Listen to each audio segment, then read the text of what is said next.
Behind this roller door is something special. You see, a BMW 135i is a single turbo, rear wheel drive, absolute monster of a car. It's got an N55 engine. I've got a bit of history with the engine before that.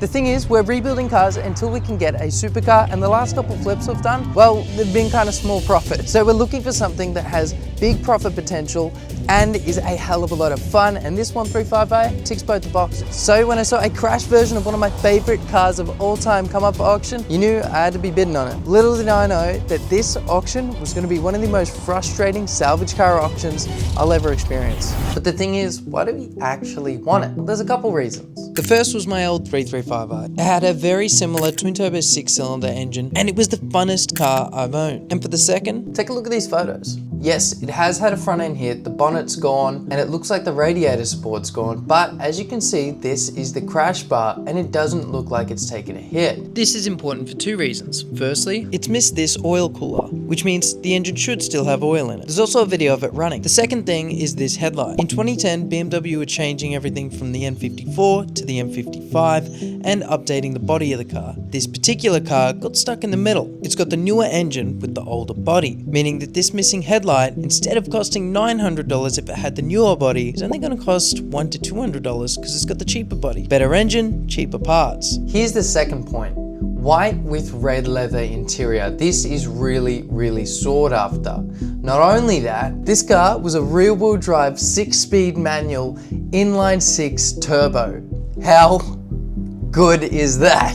Being able to find this car in a manual is just unheard of these days. Not many were ordered from factory with it, making this car a true unicorn. People pay a premium for that 6-speed gearbox, but it's hard to tell what it's worth. If we filter by manual, there's only 3 cars in Australia, but I just can't see somebody paying $30,000 for this. So where does it really sit in value? Well, it's really hard to know, but personally, I would say this is worth between $20,000 and $23,000 pretty safely, fixed up and everything, especially considering it doesn't have crash damage history tied to the car. Obviously selling it, you still want to be disclosing that, but it does help the value of the car. If we could get this thing for $5,000 to $8,000, it doesn't look like it needs too much on the front. Maybe, just maybe, we can make a $10,000 profit. The last couple of flips on the way to a supercar have not been big money flips, so we are actively looking for something that's going to take us up a notch.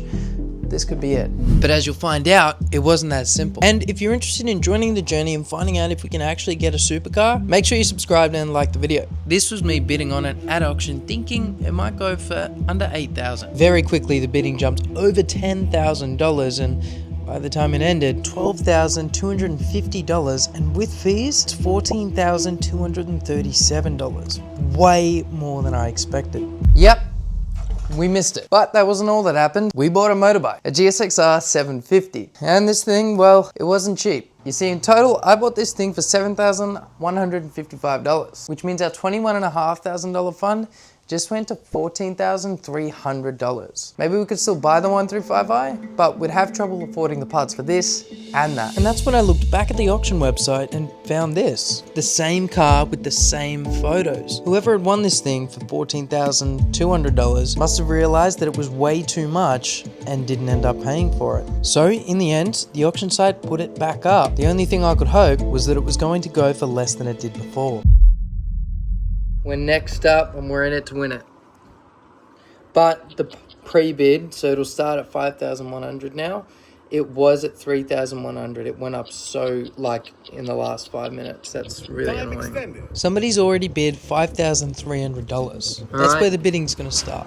Reserve off. And already that's met the reserve. Meaning if I win this bid, come on, no. It's going to sell. Right now, the bidding is about half what it was the first time around. And it's going up really slow, being only $6,000 instead of the final 12. So I'm hoping we're going to win it for a really good price. Remember, this thing's worth about $24,000. Nervous? Come on!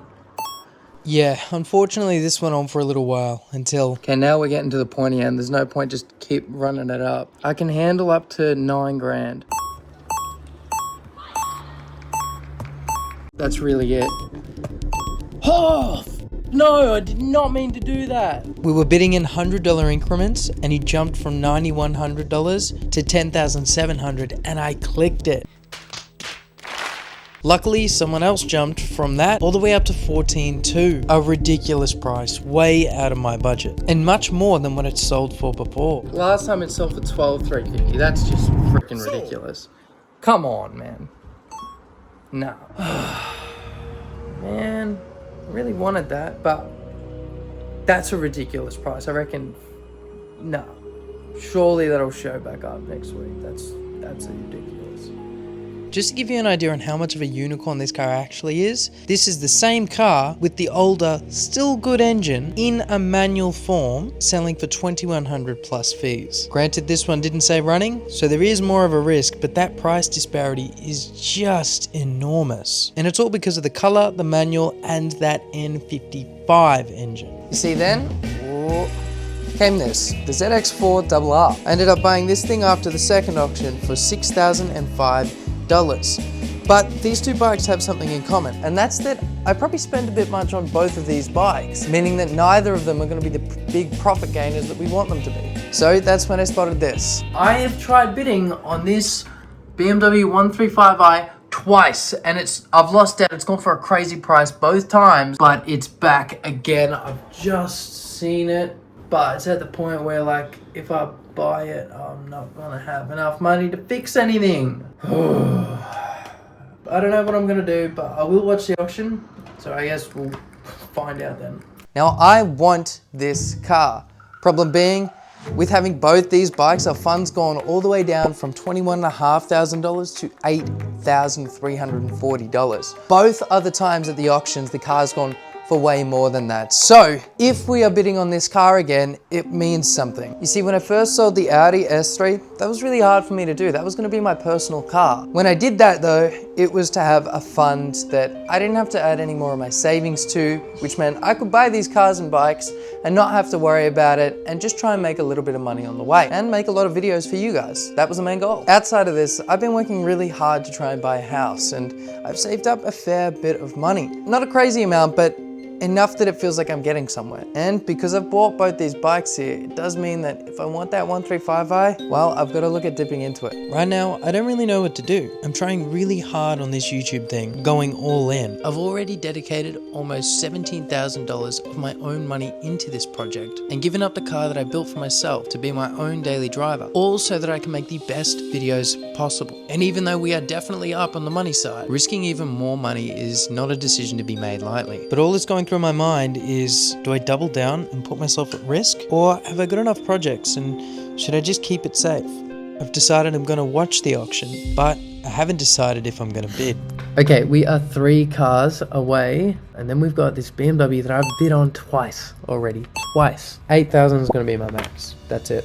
8,000, no more. I'm really bad with this. I get stuck on a car like this. I want it. I've watched this 3 times. I keep checking if the car's coming back up for auction because I want it. Digging into my savings is not a good idea, but I'm thinking if I can get it for 8,000, I think the car would be worth that crashed. Whether it goes for 8,000, it hasn't before, but remember, in the second auction, the bids were stalling about the 6,000 to 7,000 mark. So I'm hoping it happens again. Here we go, 5,000. Yeah, this will just fly up. Slow down here. But it didn't slow down. And I started to get nervous. I've been on this car twice already. Bugger. The budget was 8,000 going into this last auction. Even still, I decided to put in my first bid at $9,100. $1,000 over my maximum. It's just so expensive, man. And then I kept bidding all the way up to $10,750 before fees. Oh, please someone else bid.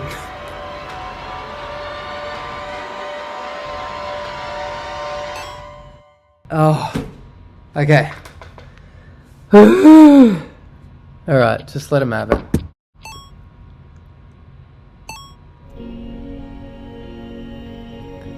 Now it's really not worth it. It really wasn't at this point. Whoever won it got it for what I think's a decent price, $11,400 before fees, but it was just too much for me. And after a month of watching this car and 3 separate auctions, it was safe to say this is the worst one I've ever watched. It's a shame we didn't get that one.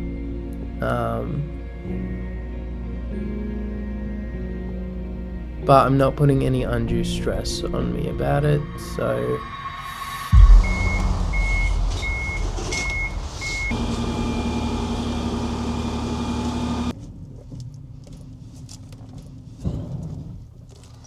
Did you really think I was going to go empty-handed?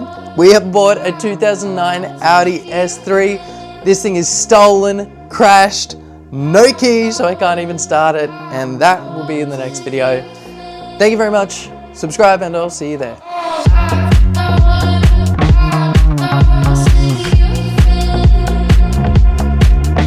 Oh, and this one, by the way, yeah, we got this one for a good price.